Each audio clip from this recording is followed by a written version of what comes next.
Sunday show's preview. National Guard shooting rattles D.C., boosts Trump's immigration crackdown, by Ashley Fields. A deadly shooting involving two National Guard members in Washington, D.C., earlier this week rattled officials across the nation and has spurred an increased presence of federal law enforcement in the nation's capital and an intensification of President Trump's immigration crackdown. West Virginia National Guard members U.S. Air Force Staff Sergeant Andrew Wolf and U.S. Army SPC Sarah Beckstrom were both shot. Beckstrom died on Thursday, while Wolf remained in critical condition on Saturday. West Virginia Governor Patrick Morrisey, Republican, is expected to discuss the violent event and honor the two service members during an appearance on Fox News's The Sunday Briefing. In response to the shooting, which occurred blocks from the White House on Wednesday, Defense Secretary Pete Hegseth said 500 additional National Guard troops will join forces with members already deployed to Washington. This will only stiffen our resolve to ensure that we make Washington, D.C., safe and beautiful, Hegseth told reporters on Wednesday during his trip to the Dominican Republic. The drop in crime has been historic. The increase in safety and security has been historic. But if criminals want to conduct things like this, violence against America's best, we will never back down. President Trump will never back down. That is why the American people elected him, he added. Hours after the shooting, the president said his administration would also place an indefinite pause on immigration from Afghanistan, the country of origin for the suspected shooter. The alleged shooter, Rahmanullah Lakanwal, entered the United States in September 2021 through the program Operation Allies Welcome, the Department of Homeland Security DHS said Wednesday night.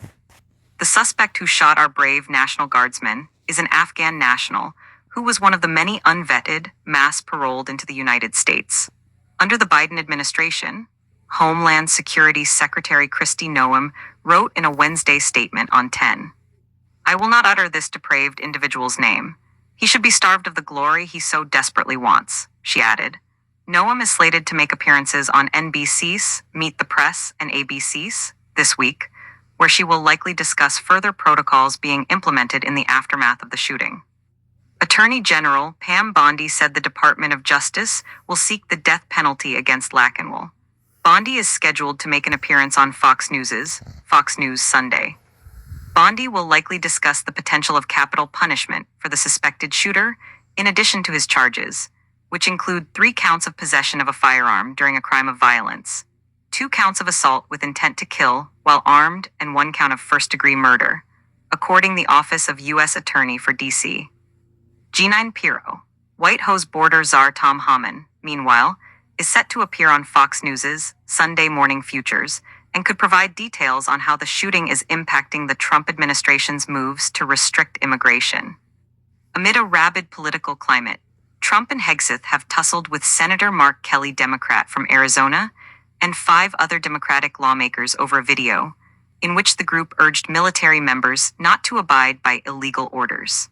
Trump described the clip as an act of sedition, which could be punishable by death, sparking outrage from elected officials far and wide, while Hegseth said the Pentagon would launch an investigation into Kelly for serious allegations of misconduct.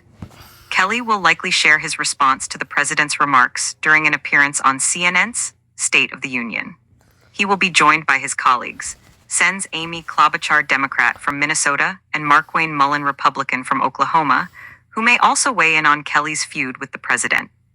These topics and more are expected to be discussed during this week's Sunday shows. Please see the full list of announced guests below. News Nation's The Hill Sunday, Hawaii Governor Josh Green, a Democrat. CBS News's Face the Nation, National Economic Council Director Kevin Hassett, Senator Tim Kaine, Democrat from Virginia, Representative Mike Turner, Republican from Ohio. NBC's Meet the Press.